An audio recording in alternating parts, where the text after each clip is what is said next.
नमस्कार आप सभी को। आशा है आप लोग आनंद पूर्वक होंगे और परिश्रम से पढ़ते हुए आगे भी बढ़ रहे होंगे। आपका मनपसंद YouTube चैनल संस्कृत क्लास में डीजी आज आपके लिए लाया है बिल्कुल नया वीडियो।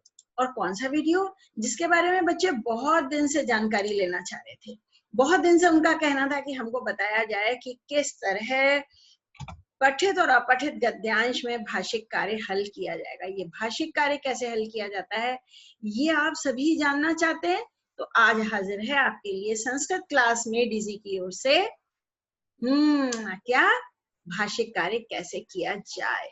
भाई जो भाषिक कार्य का प्रश्न आता है ना छात्रों, वो आता है पठित और अपठित गद्यांश, पद्यांश और नाट्यांश में।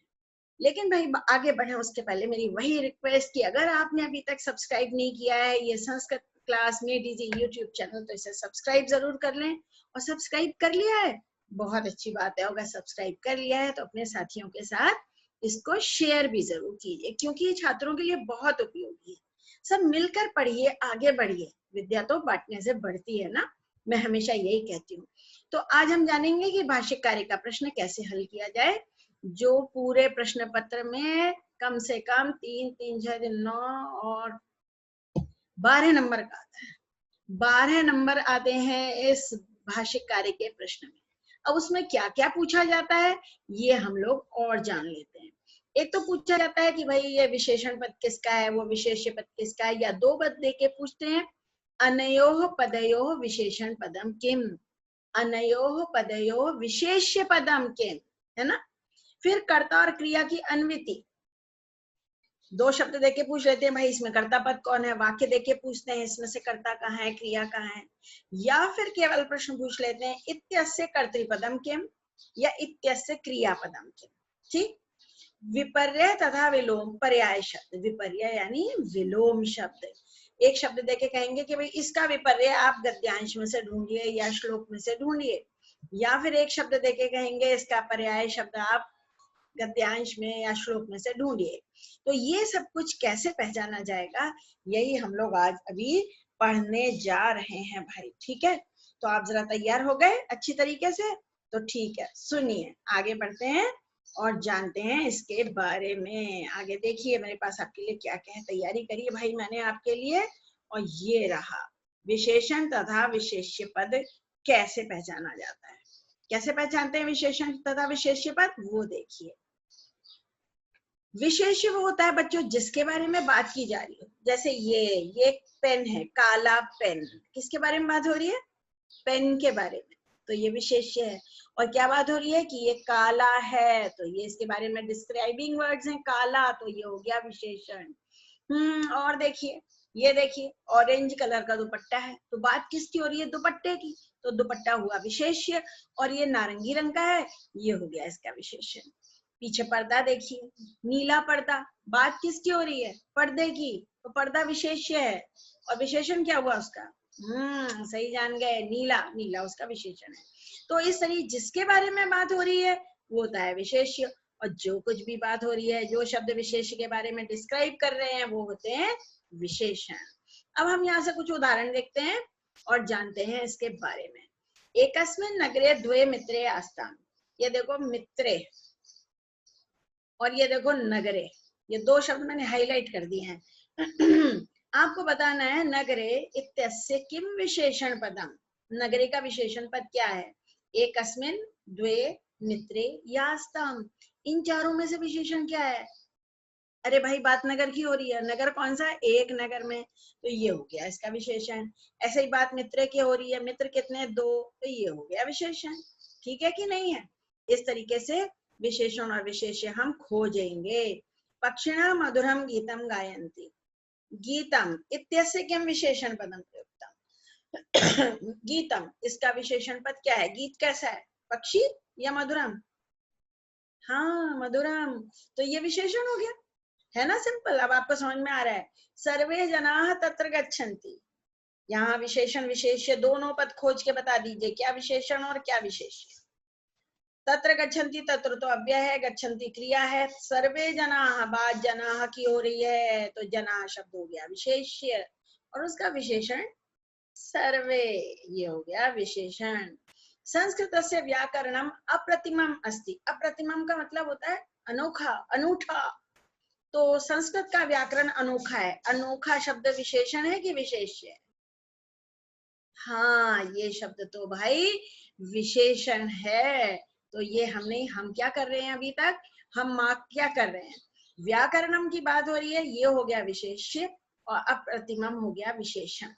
ठीक, अब लास्ट क्वेश्चन देखिए, लास्ट क्वेश्चन को जरा देखिए। तत्र विशालाः वृक्षाः सन्ति। वृक्षाः, ये हमने पूछा आपसे, वृक्षाः इत्यस्य किम विशेषण पदम अत्र प्रयुक्तम? फिर से सुनिएगा, वृक्षाः इत्यस्य किम विशेषण पदम अत्र प्रयुक्तम। इसका वृक्षाः का विशेषण क्या है? तत्र, सन्ति या विशालाः? विशालाः। क्यों? इसलिए कि वो वृक्ष को डिस्क्राइब कर रहे हैं, और describing words are called adjectives, ये कहा जाता है। तो बात हो रही है वृक्ष की, तो वृक्ष हुआ विशेष, और उसके बारे में जो भी बात हो रही है वो हुआ विशेषण। तो इस तरह भाई विशेषण और विशेष्य पद खोजे जाते हैं। इसमें मेरे ख्याल से अब आपको कोई डाउट नहीं होना चाहिए, नहीं है ना कोई डाउट?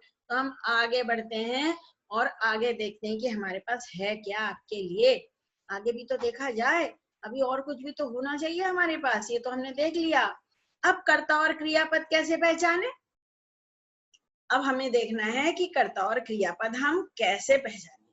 कर्ता क्या होता है और क्रिया क्या होता है? भाई बता दो, कर्ता क्या है और क्रिया क्या है? कर्ता वो होता है जो काम करता है, ठीक है? कर्ता वो होता है जो काम करता है। और क्रिया क्या होता है? डूइंग वर्ड्स, जो काम किया जा रहा है ना?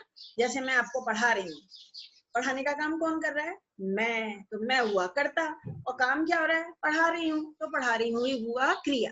देखो, जो काम कर रहा है इसमें प्रथमा विभक्ति होती है। कर्ता पद कौन होता है? जो काम कर रहा है, इसमें प्रथमा विभक्ति होती है। लेकिन कर्मवाच्य और भाववाच्य में तृतीया विभक्ति होती है। मया पठितम, मेरे द्वारा पढ़ा गया, पढ़ने का काम मैंने किया, तो मया तृतीया में है, लेकिन करता है। ये समझ के रखिएगा।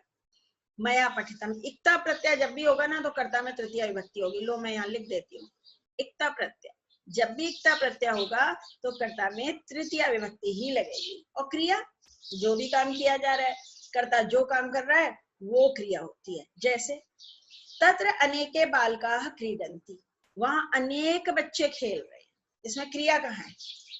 जो काम हो रहा है वही क्रिया है, तो क्रिया कहाँ है?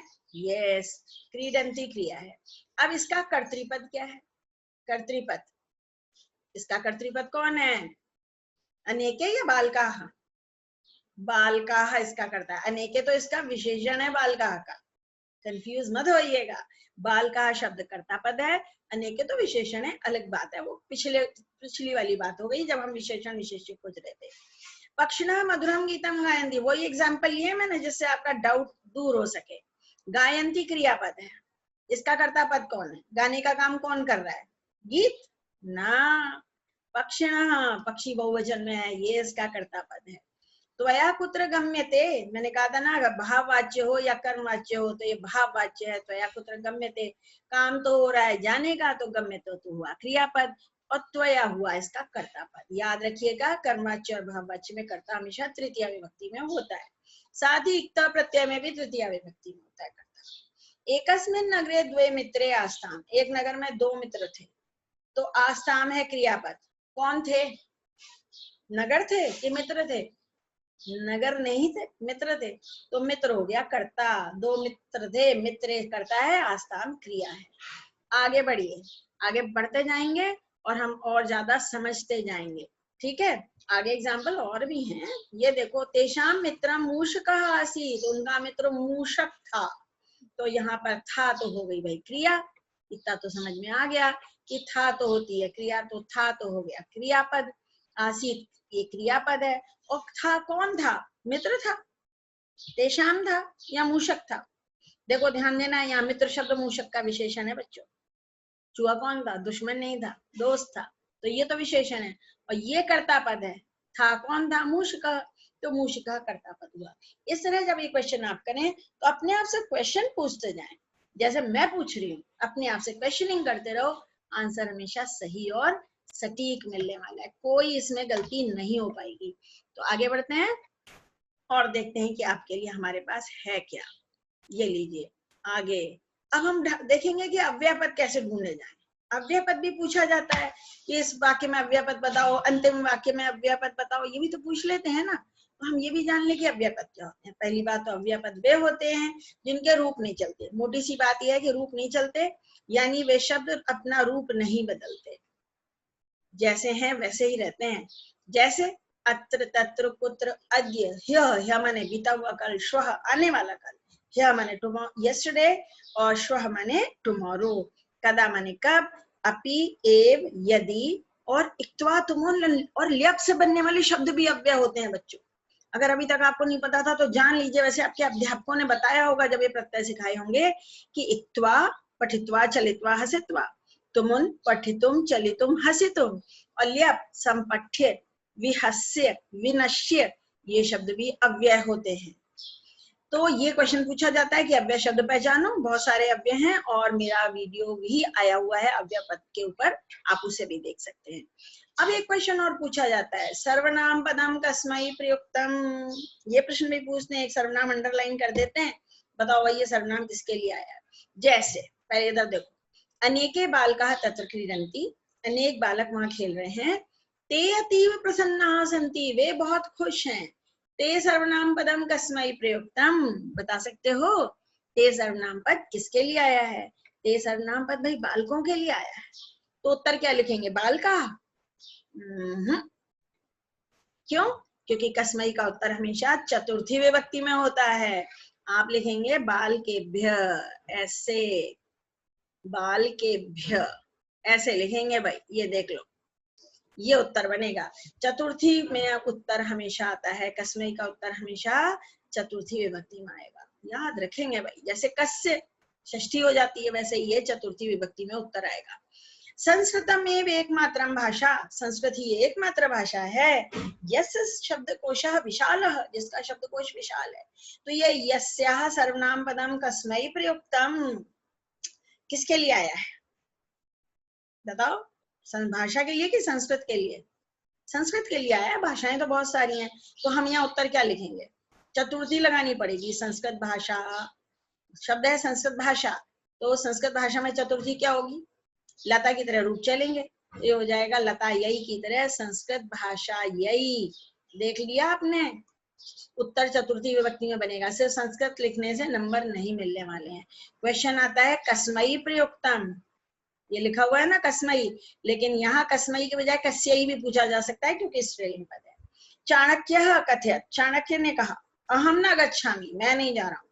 तो ये अहम पद किसके लिए आया है, अहम सर्वनाम पदम कस्मै प्रयुक्तम, क्या उत्तर है, चाणक्य के लिए आया है, शाबाश। तो उत्तर क्या बनेगा, चाणक्याय। चाणक्याय अकारांत शब्द है, जन या राम की तरह रूप चलने वाले हैं।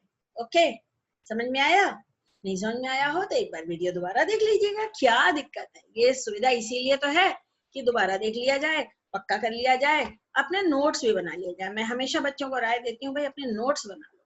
अब आगे देखिए हम क्या करने वाले हैं, एक पूरा पैराग्राफ है मेरे पास, ठीक है। इस पैराग्राफ में हम क्या करेंगे, हम ये करेंगे कि मैं बहुत सारे शब्दों को हाईलाइट करूंगी, फिर आपसे उसके बारे में क्वेश्चन पूछूंगी जो अभी तक हमने पढ़ लिया है।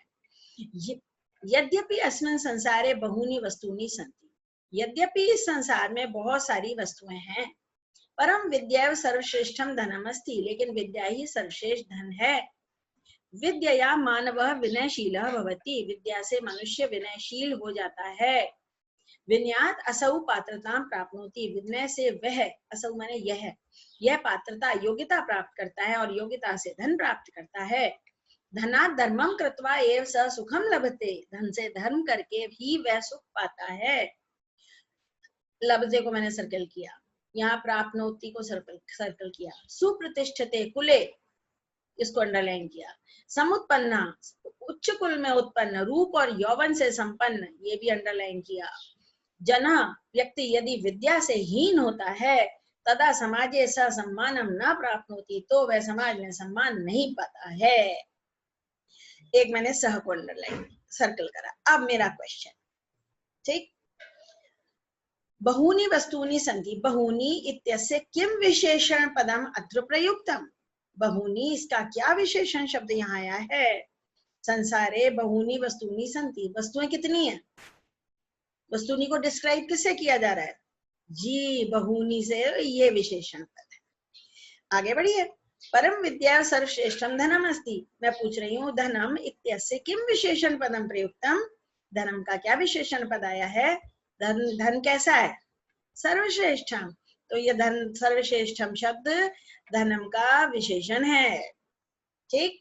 विद्यया मानवः विनयशीलः भवति, विनयशीला इत्यस्य विशेष्य पदम के, विनयशीला तो खुद विशेषण है, इसका विशेष्य पद क्या है? क्या है विशेष्य पद? मानवः, मानव के बारे में बात हो रही है। विनयशील कौन है? विद्या है, मानव।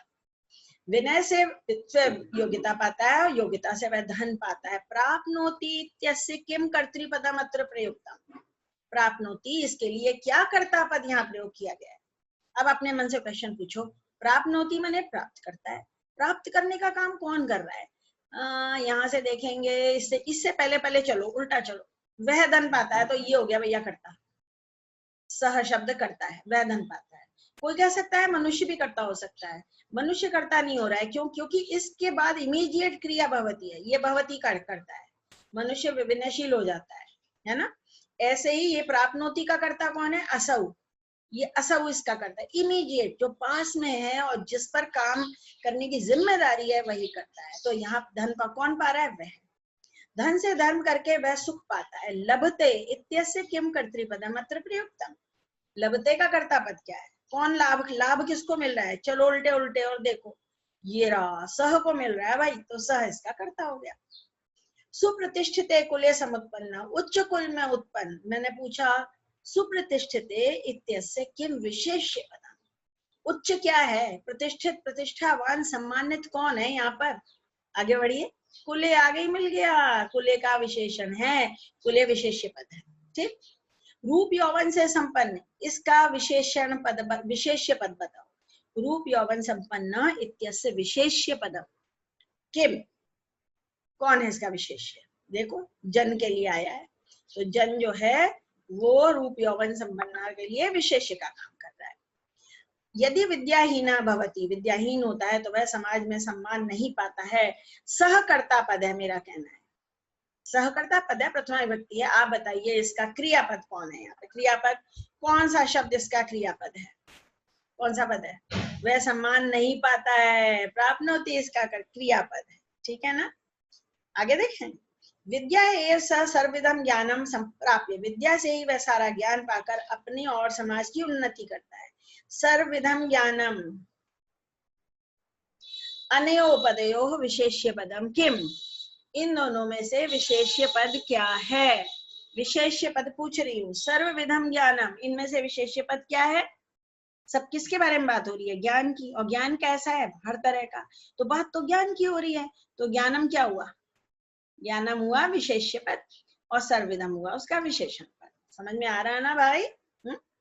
लोके धनम कीर्तिम च प्राप्नोति, विद्या मानवस्य मातेव रक्षा करोति, पितेव हिते नियोजति। मेरा प्रश्न आ गया, नियोजति इत्यस्य कृते किम कर्तृपदम, नियोजति क्रियापद है, इसका कर्ता पद कौन है? यहाँ से उल्टा चलिए, नियोजित करता है, कौन नियोजित करता है? पिता के समान, तो पिता के समान ही करता है। माता के समान रक्षा करता है। विद्या मनुष्य की रक्षा, विद्या इसका करता है।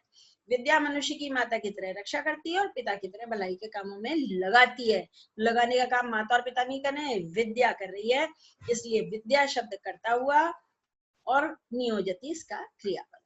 ठीक, आगे बढ़ते हैं, थोड़ा सा जरा इसको क्लियर किया जाए और आगे फिर बढ़ा जाए। मेरी उम्मीद तो है कि बच्चों को ये वीडियो देखने के बाद भाष्य कार्य करने में कोई दिक्कत नहीं आएगी, और दिक्कत आएगी तो हम है ना। अब बताइए अगला वीडियो किस पे चाहिए? बच्चे मुझे बता रहे हैं, ये बच्चों के कहने पे वीडियो बनाया है, क्योंकि भाई अभी तक मैंने करीब 320-325 वीडियो अपलोड कर दी है अपने यूट्यूब चैनल पर, पूरा कोर्स है। इस बार बोर्ड का कोर्स चेंज हुआ है 2020 में, तो मैंने अलग से प्लेलिस्ट भी बना दी है, जिससे आपको दिक्कत नहीं हो और आप वहां आसानी से सारे वीडियो देख सके। लेकिन फिर भी अगर कुछ और चाहिए, बेझिझक मुझे मैसेज कीजिए। ठीक है, तो देखिए भाई, आगे 2 लाइन और बची हैं। विद्या वस्तुतः कल्पलता विद्यते, विद्या वास्तव में कल्पलता है। कल्पलता माना जाता है कोई ऐसा पेड़ बेल है जिस नीचे खड़े होकर जो इच्छा करो वो पूरी हो जाती है।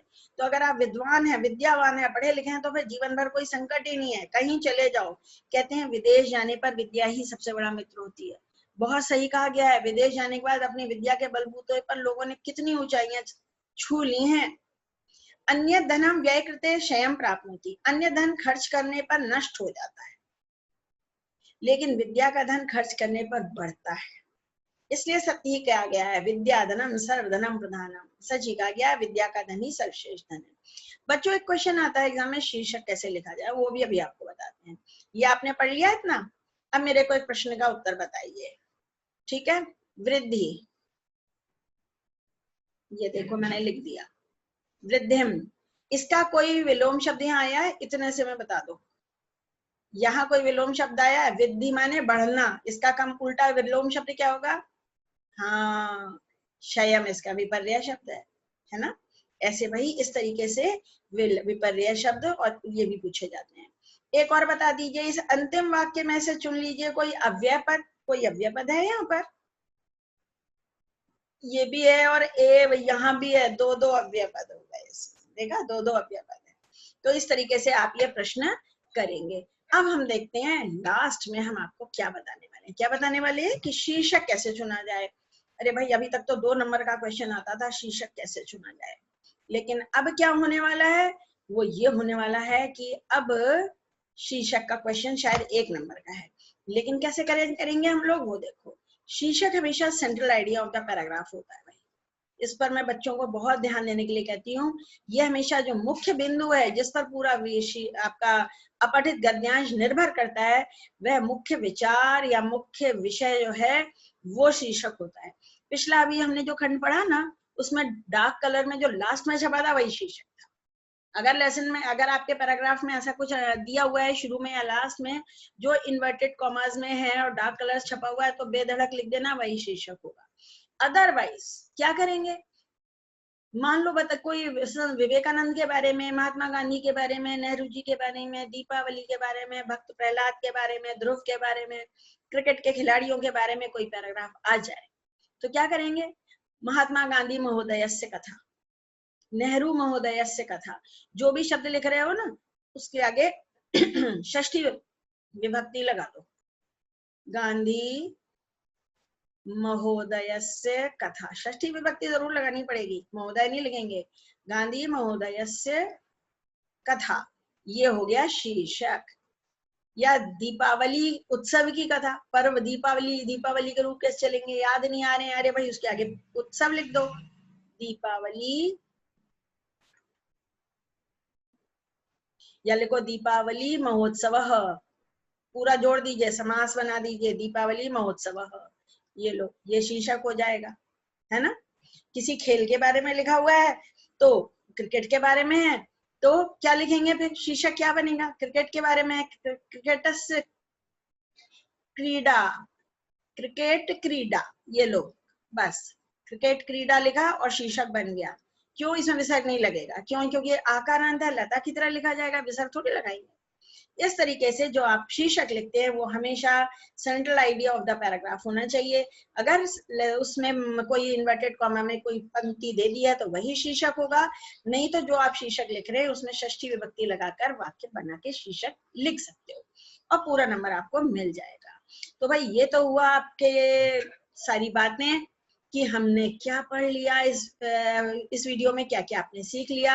लेकिन अब मैं आपसे ये भी कहना चाहूंगी कि भाई अगर आपको सब कुछ अच्छा लगा हो, जैसा कि आप लोग कहते हैं, आप लोग बहुत मेरा उत्साह बढ़ाते हैं, मेरे सब्सक्राइबर, और मुझे बताते हैं कि भाई उनको बहुत अच्छा लगता है मेरे साथ पढ़ना। तो अगर आपको पढ़ना अच्छा लग रहा हो, ये मैं हूँ भाई, तो सब्सक्राइब शेयर और लाइक करिए, अपने कमेंट्स मुझे भेजिए।